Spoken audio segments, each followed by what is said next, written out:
What is going on, guys? Welcome back to another Detroit Lions video. Now, in the past on this channel, I have given out grades to every single draft pick. I have given out grades for the free agent acquisitions and, the new people on the team. But I've never given out grades for the returning members of the Detroit Lions or the positional groups. And that is what we're going to be going over today. Today, we're looking at the offense. Tomorrow, we could take a look at the defense. But I just wanted to go through the roster and kind of give it a grade for each position from the quarterback all the way down to the offensive line on the offense. And on, obviously, tomorrow, we'll do the entire defense. But I just wanted to give out a grade and kind of see where the strengths and weaknesses are for this Detroit Lions team as we really get into training camp, as we really get to see this team more and more, and as the NFL season approaches. So before we do get into the video, though, if you are new to the channel and are enjoying the Detroit Lions content, consider liking the videos and subscribing to the channel. It takes 2 seconds out of every day to make mine, and I'd be very, very appreciative to everybody that chooses to do so. But with that being said, let's get into giving grades to these positional groups and see where the strengths and the weaknesses are for this Detroit Lions roster going into the 2020 season.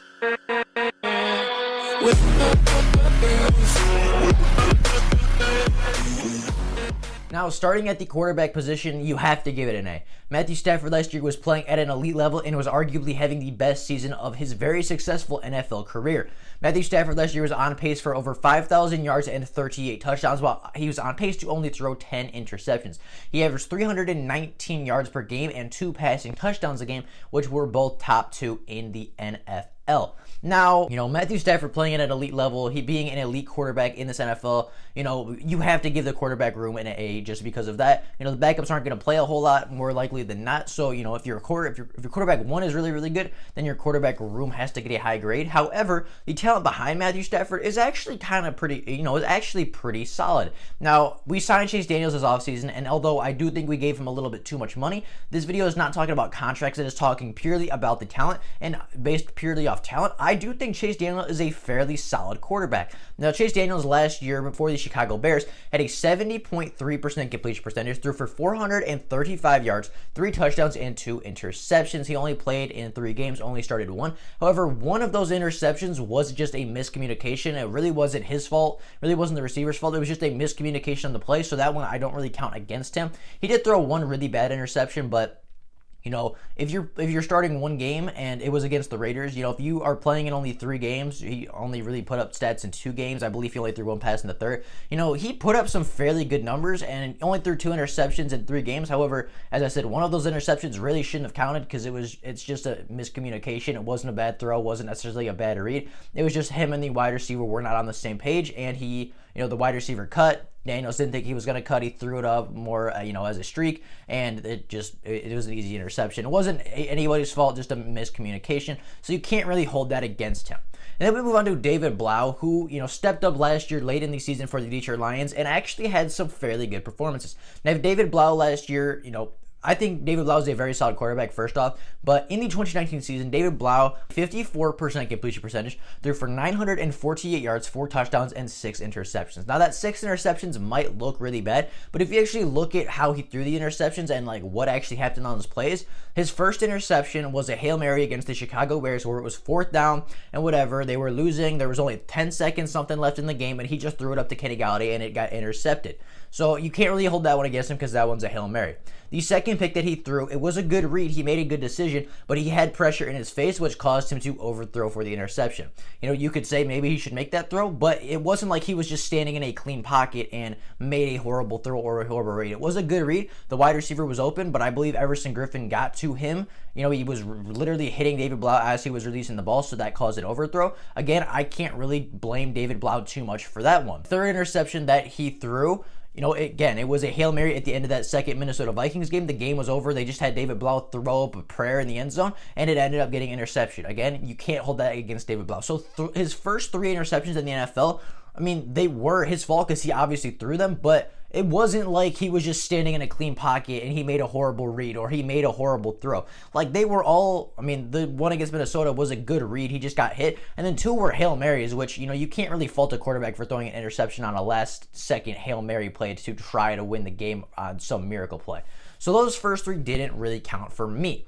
However, the next couple, he wasn't, David Blough was not without fault, though, in all of his interceptions, as the 4th interception was a bad overthrow. He really wasn't being pressured that much. It was a fairly clean pocket, and he ended up just overthrowing the football. his fifth pick was a horrible read. He threw it pretty much right to the defender, who took it back for 6 against the Buccaneers. And then his sixth interception was, again, not a horrible read, but it was just a poor throw. He underthrew the wide receiver tremendously, and it got picked off. So David Blau was not perfect by any means, but he did not. His 6 interceptions looks bad, but 3 of them really shouldn't have counted. And when he was playing, he was pretty productive for the Detroit Lions. Moving on to the running back core, I gave it a B+. Now, again, this is looking at talent, but also looking at depth. And I think the Detroit Lions running back room has a lot of depth. Kerryon Johnson last season for the Detroit Lions had 113 rushing attempts, 403 yards, and 3 touchdowns, while having 8 broken tackles while playing in only 8 games. Now, Kerryon Johnson is a very, very good running back. It says a lot when you are a running back in Detroit and you face the most 8+ man boxes in the NFL when you're playing. That says a lot about how good you are as a running back, and that was the case for Kerryon Johnson, which is why his stats dipped a little bit in the 2019 season. But he's a very good running back. He is very productive. He's very elusive. He is a fantastic running back in the receiving game and in obviously the rushing attack. He was the first receiver to get 100 yards in a game since Reggie Bush. He has done a lot in Detroit. He is a very, very good running back. His only problem is that he is injury prone and has not been able to finish out a season healthy for the Detroit Lions. And moving on to our second running back, Mr. Deandre Swift, the second-round pick out of the University of Georgia. I am very, very high on Deandre Swift. I, necessarily don't think it was the greatest selection at the time. I don't think we needed a running back more than other positions. But looking at Deandre Swift, he is going to be very, very good in the NFL. Last year with the Georgia Bulldogs, he had 196 rushing attempts for 1,218 yards and 7 touchdowns on the ground, while averaging 6.2 yards a carry. He also had 24 receptions for 216 yards and 1 touchdown in the air. So he's a very talented runner, very talented receiver. He is going to be a weapon in this offense. He's going to be splitting carries with Kerryon Johnson early, but he is going to be very, very productive with the touches he does get. I don't know if he's going to average 6.2 yards a carry, but he's going to be good. I would not be surprised if he is a Kerryon Johnson like rookie season, where he's averaging 5 yards a carry, where he's coming away with really big games, and he's helping the Detroit Lions and sometimes even being the driving force in why the Detroit Lions have success in the 2020 season. Then move on to Beau Scarborough, the player I believe will be the third running back. Last season with the Detroit Lions, he stepped up late, had 89 attempts for 377 yards, 1 touchdown, while averaging 4.2 yards an attempt. As I said, he stepped up last year, showed a lot of really, really good things. To me, he has really good power. He has, adequate speed. I wouldn't say he's a burner, but he, has enough speed to get to the edge. He has enough speed to, beat some guys. He's not going to, outrun everybody, but he does have enough speed to get to the edge. He has really good power, really good size. He's a great runner of the football. Again, his problem at Alabama was he could not stay healthy. I believe that is why he went late in the NFL draft.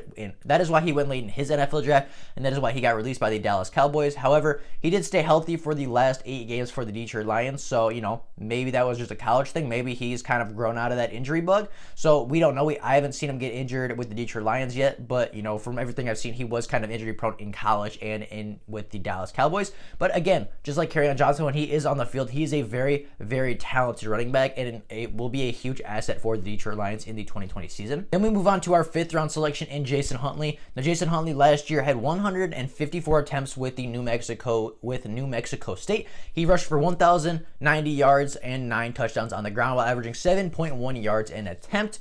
Now, Jason Huntley is not going to get a lot of touches with the Detroit Lions, but he is going to get a few every single game, and he is so explosive. He is such a home run hitter that at some point in the game, he's going to break off one of his carries for a big, for a big play. He's either going to get a short reception, he's going to take it for big, he's going to take it for a big chunk play or a touchdown, or he's just going to get a sweep or a toss to the edge. He's going to beat the people to the edge. He's going to make a move one-on-one with the safety, and he's gone for a touchdown, because unlike Beau Scarborough, he does have that speed. Jason Huntley, if you get him one-on-one, he is so elusive and so fast that he's going to get around you, and when he sees the end zone, when there's nobody between him and the end zone, it's very rare that he gets caught from behind by anybody. And I know it was in college, but he has that elite track speed where if he is gone, if he's breaking away, very few players in the NFL are going to catch him, and I think he will be a very explosive and very, very good Detroit Lion next season.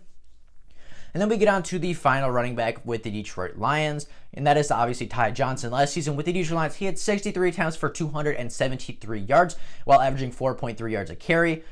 He showed a lot of really good flashes last year. He showed some good power, some good speed. We saw in the Packers game, we saw a really good run in the Chargers game. He had some flashes last year, but he just needs to get more consistent. He needs to read the holes a little bit better on the offensive line. He needs to read his blocking a little bit better when he is running the football, because when he reads it correctly, or when, I guess, even if he's not reading it, if he gets lucky and hits the right hole, he explodes for a lot of really good chunk yardage. But he struggles to read his blocking at times, and that is what causes him to get tackled in the backfield a lot. That is what causes him to, not be as productive as he could be. So if he can fix that, he can be a very good running back. However, I haven't seen a lot of really good ball carrier vision from him yet in the NFL. Moving on to the wide receivers, I gave them an A. Yesterday or 2 days ago, we made a video talking about how the Detroit Lions might have the best receiving corps in the NFL, and a lot of that has to do with the wide receivers. Now, obviously, I gave them an A. Kenny Golladay is a top 5 receiver in my mind, at the very least a top 10. Nobody can,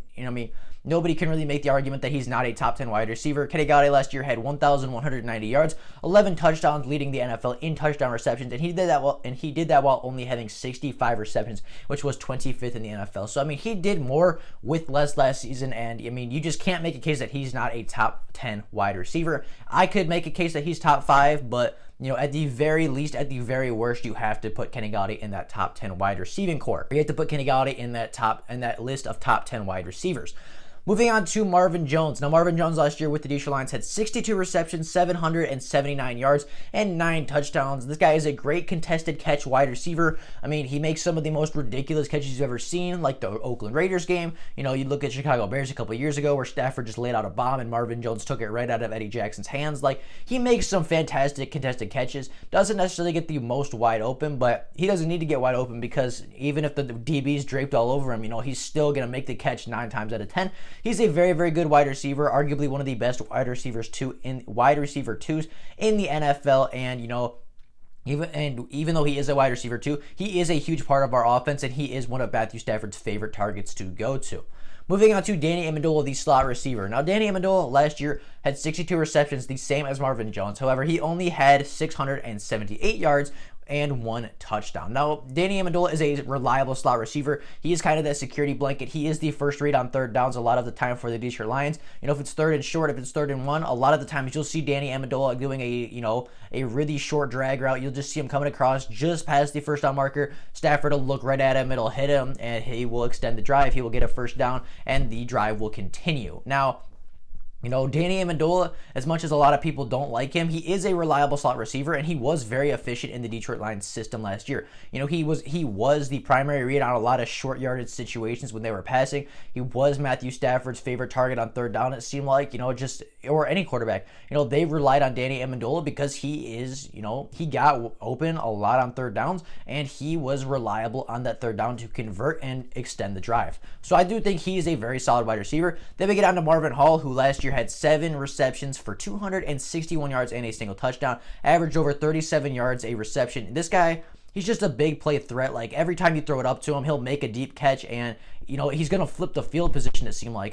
37 yards of reception, that is absolutely insane. That led the NFL by a lot, and, it's been his MO since he got in the league, a big play threat. He's not going to get 60 receptions a season. He's probably only going to get 20 or 30, but with those 20 and 30 receptions, he is going to make the most of it, and he is going to he's going to have a lot of big plays for this offense next season, and I think he is kind of one of the more secretive weapons the Detroit Lions do have, because everybody's focused on Golladay, everybody's focused on Jones, everybody's focused on Amendola on 3rd down, and Marvin Hall sneaks right behind everybody, and all of a sudden you look up and Marvin Hall is 50 yards down the field. Stafford's laying out a bomb, and nobody can stop Marvin Hall at that point.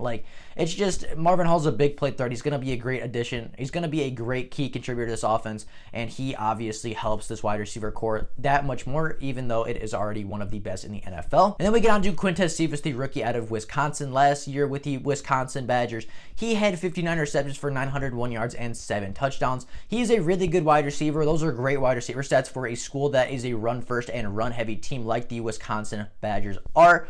Now, he's great. He's really physical after the catch. He's got good hands, good route running. Everybody that watches the channel knows I'm super high on Quintez Cephas. I think he'll have a role as early as his rookie season, and I think that he could break out and be a key contributor and be, a consistent threat on this offense as soon as his sophomore season. I am really high on Quintez Cephas. I think he's very, very good, and, he adds just that much more to the wide receiving core. If your wide receiving core is being talked about as maybe being the best in the NFL, then you have to get an A, and that is what the wide receiver core got here. Moving on to the tight end group, I gave it a B-. Now, TJ Hockenson last year with the Detroit Lions, being the 8th overall pick in the NFL draft, had 32 receptions for 367 yards and 2 touchdowns. He showed a lot of potential. He showed a lot of flashes in the early season for the Detroit Lions. However, he just didn't see that consistency out of him. We saw him go off for 131 and a touchdown against the Arizona Cardinals, but then, after that, he was kind of quiet. Then he had a pretty big touchdown against the Chiefs. He had a couple really nice plays there, and then he got injured. And then, we saw the flashes. We saw the potential that he brings to Detroit. We saw the potential and the reason that he was the number 8th overall pick in the 2019 draft. But then some games he just disappears and he's not. It doesn't even seem like he's on the field at times, even though he is. He's not making the biggest impact. So, for me, the flash has to help him and it, boosts it up a little bit, but the consistency also brings it down. So, I think he's very talented. I think that he could have a great season next year. We just got to see more consistency out of him, and I think that will come with more experience in the NFL. Then we get on to Jesse James, who, was fairly successful when he had the ball in his hands last season. He had 16 receptions for 142 yards and averaging 8.9 yards a reception. So, he was really good when he had the ball in his hands. He made plays. He pretty much single-handedly won that Chargers game. He had a big play against the Minnesota Vikings, but, he just didn't get the ball a lot. So I think Darrell Bevell needs to give him the ball. Jesse James is a talented tight end. He was good in Pittsburgh. He was solid in Detroit when he got his opportunities. He just needs to get more, and you can't fault a player's talent because he didn't get opportunity. And then you move on to Hunter Bryant, who last year with the Washington Huskies had 52 receptions for 825 yards and 3 touchdowns. He's a big athletic wide receiver, pretty much playing the tight end position. He kind of reminds me of Evan Ingram a little bit, just from that athletic receiving tight end that can stretch the field at that tight end position. He reminds me of him from that standpoint. I think he'll make the team because of his athletic ability and, just the fact that he's a really, really good receiving tight end. So, again, I give it a B- because we know the potential's there, we know the talent's there, but we just got to see more consistency out of these tight ends. We got to see more consistency out of TJ Hockenson. We got to see more consistency out of Jesse James. We got to see him getting the ball more. Hunter Bryant is a rookie who is talented but is unproven in the NFL. And then we move on to the offensive line. Now, I split it up by tackles, guards, and centers. Looking at the tackles first, I gave them a C+. Taylor Decker last year had played in 1,117 snaps, committed 10 penalties, and gave up 1 sack. Halapoulioti Vitae played in 476 snaps, gave up 4 penalties and 2 sacks. I think that they're both average tackles. I don't think either of them are really great. I think they're both average to above average tackles, and that might sound bad, but average tackle play in the NFL isn't always the easiest thing to find, and the fact that the Detroit Lions got 2, I would say Rick Wagner was below average last year. I don't think that average at best. I think Big V is an upgrade over that. I think that Taylor Decker had a down season last year, but throughout his career, has been fairly good for the Detroit Lions. I think Taylor Decker is above average. Even if it's slightly above average, it's still above average, which isn't always easy to find. And I think Big V, even though we overpaid him, is a really average to above average tackle, which again isn't always the easiest thing to find. So I gave it a C+. Looking at the guards, I gave it a C- because we don't really know who's going to play there. We don't know if it's going to be Joe Dahl, Kenny Wiggins, Joshua Garnett. We don't know if it's going to be Logan Stenberg. We don't know what combination is going to play there. So that's really tough to talk about. I gave it a C- just because of all the uncertainty there. And then Frank Ragnow in the center position, I gave a B+. I'm not super in love with the depth behind Frank Ragnow, but Frank Ragnow played in 996 snaps for the Detroit Lions last year, gave up 5 penalties and 2 sacks. He's one of the best young centers in the NFL and will be really, really good for the Detroit Lions for a very long time and anchor that offensive line in the middle. So those are my grades for the Detroit Lions offense. A couple A's, a couple really high B+. We got a B- and a couple lower C's in there, but overall, I think this offense is very good. I think the skill positions are fantastic. I think the quarterback play is fantastic. I think the offensive line is questionable. Frank Ragnow is a beast, obviously, but outside of that, I think it's just average to slightly below average in the guard position and average to slightly above average with the tackles. So, but Matthew Stafford can work with average at the offensive line. With that being said, though, that is all I have for you guys today. Hope you guys enjoyed the video and have an absolutely fantastic rest of your day. If there is Lions news before tomorrow, I'll obviously make another video letting everybody know. But until then, that is all I have for you guys today. Hope you guys enjoyed the video and have an absolutely fantastic rest of your day. With that being said, I will see all of you tomorrow with more Detroit Lions content. But until then, I'm out. Bye, guys.